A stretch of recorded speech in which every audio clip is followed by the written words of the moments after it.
Welcome back, guys. Or if you're new to my channel, this is Automotive Anonymous, and I do car reviews, 0 to 60s, and other cool stuff. And today we have an exceptionally cool video to review for you guys. It's a Trackhawk, a 2019. These were produced only from 2018 to 2021. It has the Hellcat engine and an 8-speed. And we're gonna go through it to do a walk around, the specs, initial driving impressions, 0 to 60, with the GPS, and final thoughts to decide. Do you guys need to go find a used Trackhawk? They're pretty darn impressive. I borrowed it from Twin Falls Subaru in Southern Idaho. I'll link it below. The Grand Cherokee came out in 1993. This is part of the 4th generation that spanned from 2011 to 2021. That's why this disappeared 2 years ago.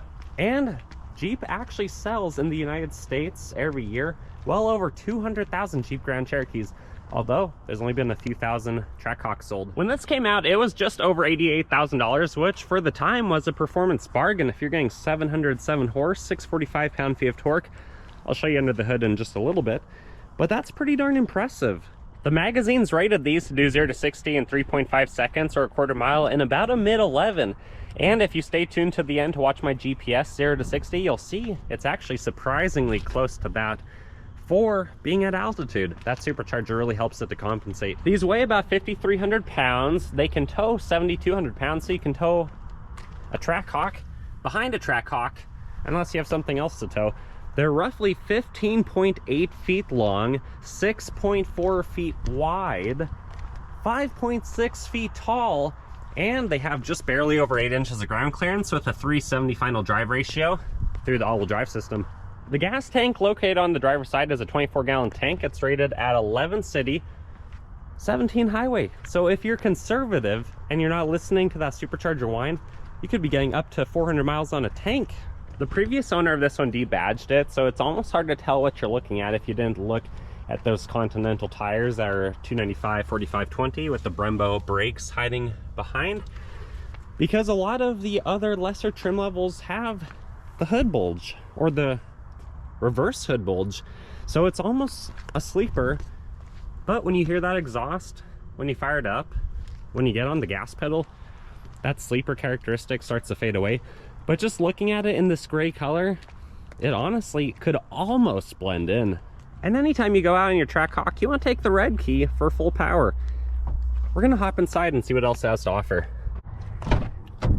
The door panel looks really nice, although it is a lot of black materials. You do have kind of like a carbon fiber theme and a chrome handle, but otherwise black leather, armrest comfortable. There's not really a lip to grab, but it is fairly deep. You have your controls, your memory seats, your Harman Kardon speaker is advertised, your bottle holder, and your snacks.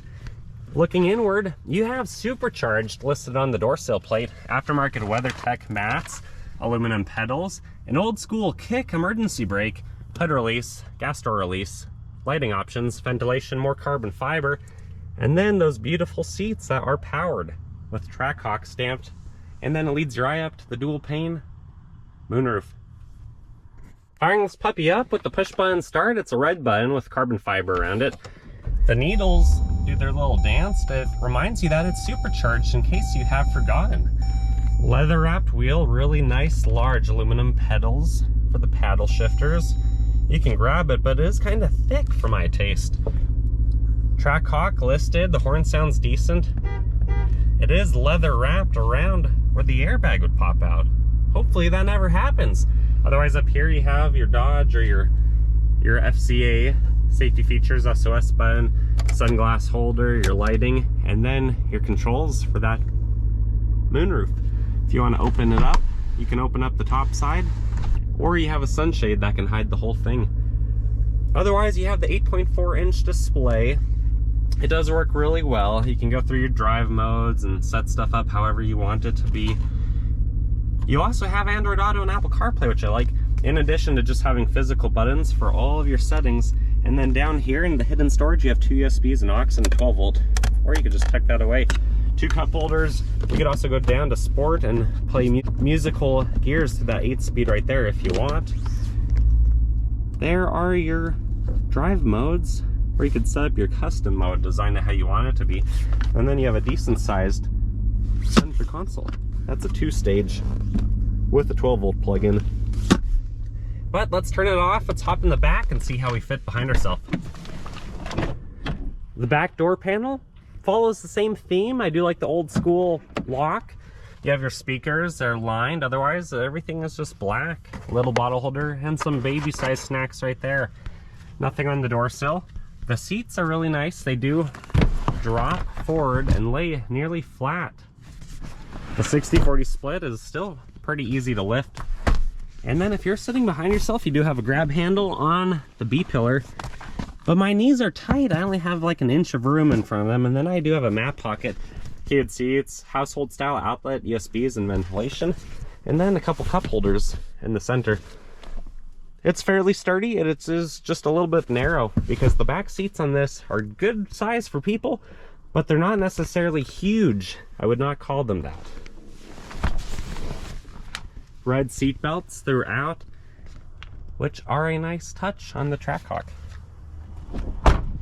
Coming around to the back, there's a few ways you can open the hatch. You can either use the handle down here, or I'm just going to be lazy and push the button on the remote and let the power liftgate do its thing. Back here, you actually have a surprisingly large amount of cargo capacity, 38 feet with the seats up, and about 30 additional if you fold them down. You have a little bit of storage behind the driver's side wheel well because you have the subwoofer from the Harman Kardon system back here. Otherwise, you have a 12 volt. You have a hatch lower button right there. WeatherTech mat, which again is aftermarket on this one. And that's where your full-size spare tire would go. This one does not have it. This one has enough miles that these wheels have been replaced from the factory. And then we're gonna throw it down. Coming around to the passenger side. Door panel looks familiar. Looks really good. This one has been kept nicely taken care of. The back of the seat with the map pocket, same theme on this side for the 40 split. Looks really good. And looking up top, that pano roof just looks fantastic. These front door handles have a button for the proximity key feature so you can get in and out of the vehicle with the keys in your pocket without leaving your hand. Door panel looks fantastic. Again, only the front gets the advertised Harman Kardon as well as the supercharged door sill. Otherwise, the leather seat still has power options, red seatbelt, Trackhawk stamped in. It looks fantastic. And then a locking glove box that's adequately sized and has a little shelf up above so you can hide some more stuff. What are you gonna hide in there? Comment below. Otherwise, you guys have waited long enough. Let's get around to the front, pop the hood, and see what the Hellcat powertrain actually looks like. And there you have it. There's the giant over 2.5 liter supercharger on top of this already massive 6.2 liter Hellcat engine. It looks like it has a couple aftermarket goodies. You have the Legmaker intake, which you'll hear in just a second. It sounds fantastic. That supercharger just screams completely. And then you have a catch can, which catches oil that otherwise would go through the intake valves. And that's actually a good thing to have. You can just unscrew this bottom portion, pour it out every once in a while. And it's fantastic. Otherwise, supercharged Hemi is what you'll read on the valve covers. And it just looks so good. That supercharger pulley looks factory. It doesn't look like it's modified. There's the computer. You can see all of your reservoirs throughout. And orange paint on the valve cover on top of the head just looks amazing. Dodge really has built a good platform, but because it is such a massive engine in here, it does look kind of tight. It might be kind of hard to work on. I don't know what it would look like from underneath if you're going to install headers or do exhaust or anything like that. But just for a glimpse of how powerful this engine is, look how wide that serpentine belt is. The alternator's huge right up top on the front. And it's just a very impressive engine to have the hood up and show it off. But it's time to drop it and take it for a drive. Time to teleport inside and we'll be on the road. Initial driving impressions of the Trackhawk.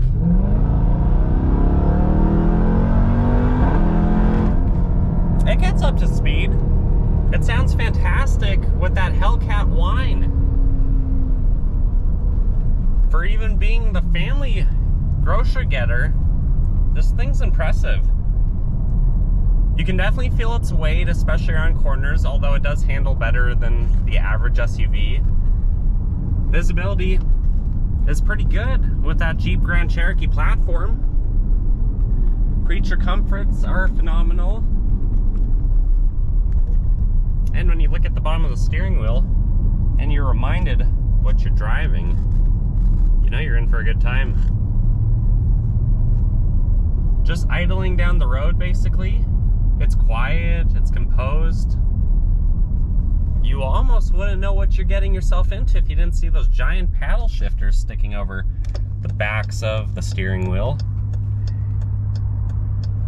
And when you have to wait for traffic to get by, you really don't have to find too long before there's a good spot that you can merge.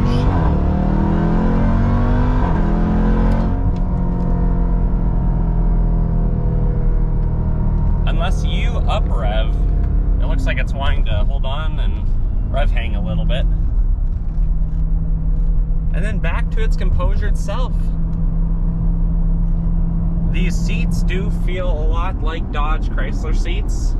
They're comfy, but they're big.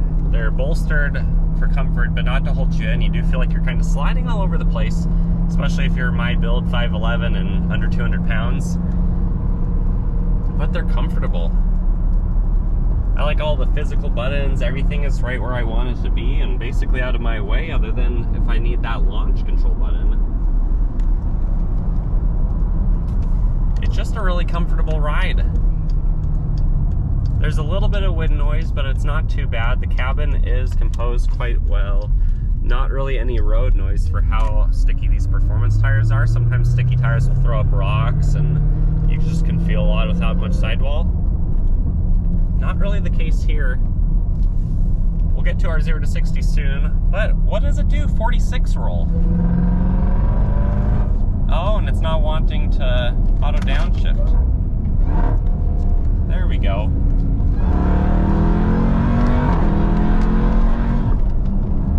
It does pretty good.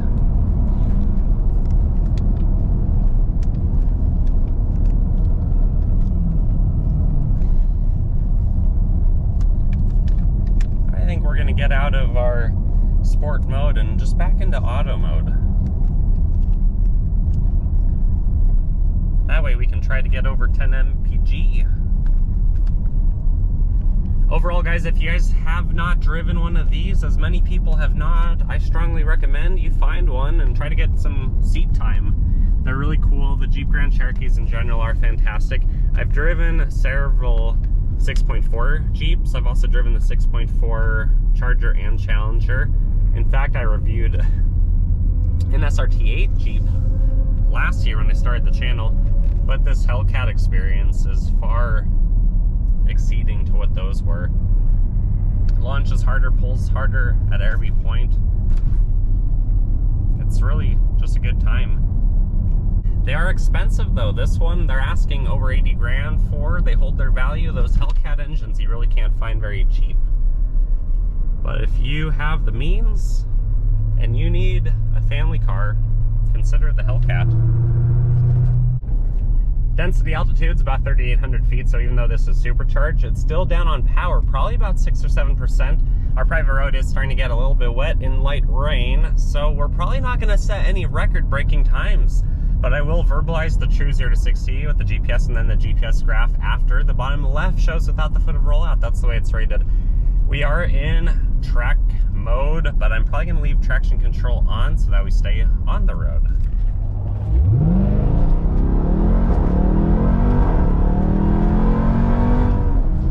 It pulls a little bit harder than your grandma's Jeep probably does. True 0 to 60 came in at 4.10. Without the foot of rollout, I'm sure it's in the 3s. Not bad given our elements. Final thoughts of the Hellcat Trackhawk is it's an incredible ride, and I've waited quite a while to drive one. Was it worth the wait? Absolutely. Should you drive one? Heck yeah, go find one. Ride in one, drive one, just get your hands on it. Hear the supercharger whine. Even if it doesn't have the Legmaker, I'm sure it's still gonna feel good. It's gonna be just as fast. These things are incredible, and they're not making them anymore, so no surprise why they seem to keep their value so well. They only made them for 4 years. They still make the Grand Cherokee. I'm sure that's gonna be around for a long time, as it's already been around for 3 decades. But these Hellcats are starting to go away. Dodge has already announced that the Charger Challenger twins are starting to disappear pretty soon. So find one while you can. I think these are a really cool compromise between the performance levels, the fun factor, but also having the capacity to have occupants with you, to have other passengers in the car to share the experience with you. In addition to that all-wheel drive system, well, yeah, these have 295 wide tires, and to keep traction really well, as you could see, you're going to be able to use more of your power more of the time when you're driving something that's all-wheel drive than rear-wheel drive at this power level. But guys, if you enjoyed my video, please consider liking, commenting, and subscribing. That way you can tell me more of what you want to see. If you like this video, it helps to get shared. And then you can bookmark my channel to watch more of my stuff if you're interested. Otherwise, if you want to buy this one, I'll link it below in the description. Check out the dealer. They're fantastic people to work with. Otherwise, I'll see you guys on the next one. Take care.